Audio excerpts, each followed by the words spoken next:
Once upon a time, there was a baker's daughter named Gladys. Gladys had a pathetic existence. All day long she would grind grain into flour to make bread. And all night long she would sit up and think how she would like to be famous.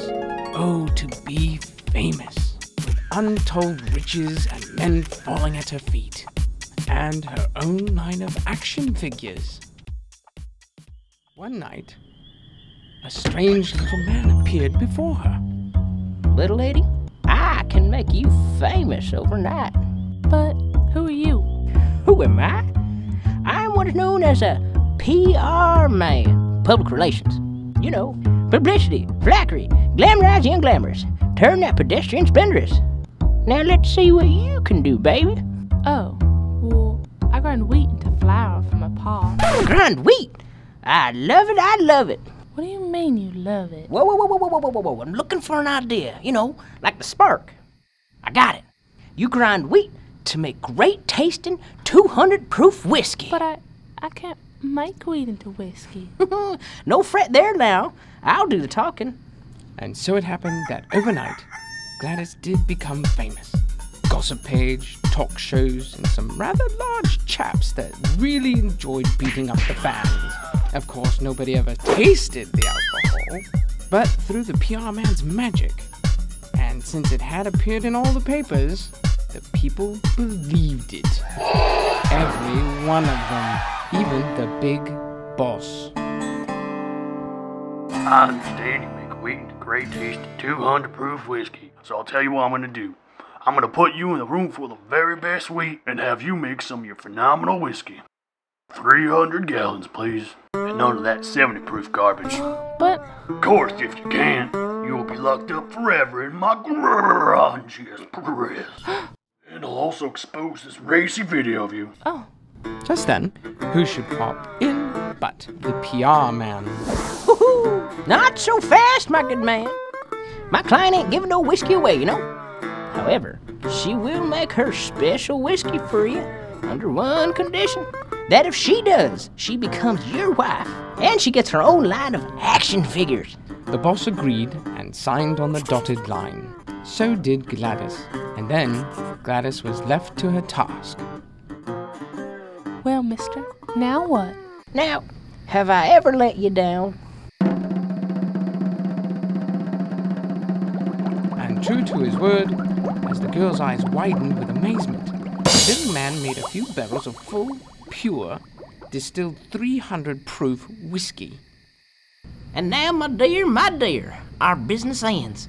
You're rich and famous, so until your firstborn comes into the world, I bid you adieu. Her firstborn? Gladys raised her eyebrows, but the little man pointed to the fine print at the bottom of the contract, conveniently providing her with a magnifying lens with which to read it.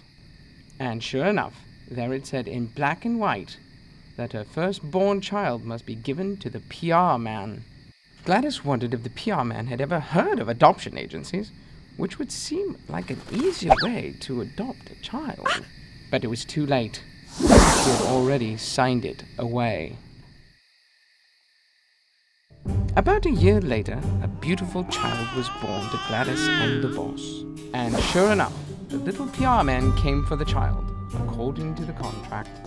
What the little man didn't know is that Gladys had found a loophole.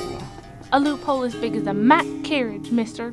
See here, if the party of the first part, now that's me, within 3 days discovers the name of the party of the second part, now that's you, the party of the first part shall keep the party of the third part. Unfortunately, that was easier said than done. She spat out a dozen names. Alfred, Barnaby, Clyde, Zeke. But none of them was right. On the third night, Gladys was in despair, having exhausted all the names she knew. Just then, there was a knock at the palace door. And who should come in but a possum, who serves no importance to this plot whatsoever. He spoke as if he came from a time long ago. I was hanging in the swamp when, man, what do I see but this little guy going, Bob do a Bob Sharam? I'm a Rumpelstiltskin man. The boss got his gold, Glad's got a thing, and the baby gonna have a Rumpelstiltskin name. The next day, when the little PR man appeared again, Gladys was ready.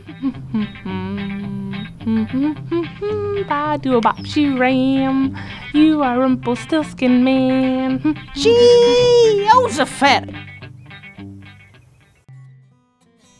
And so Gladys and the boss lived happily ever after, and Rumpelstiltskin was never seen again.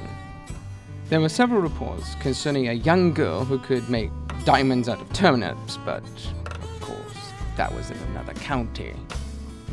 Anyway, you can't believe everything you read in the papers.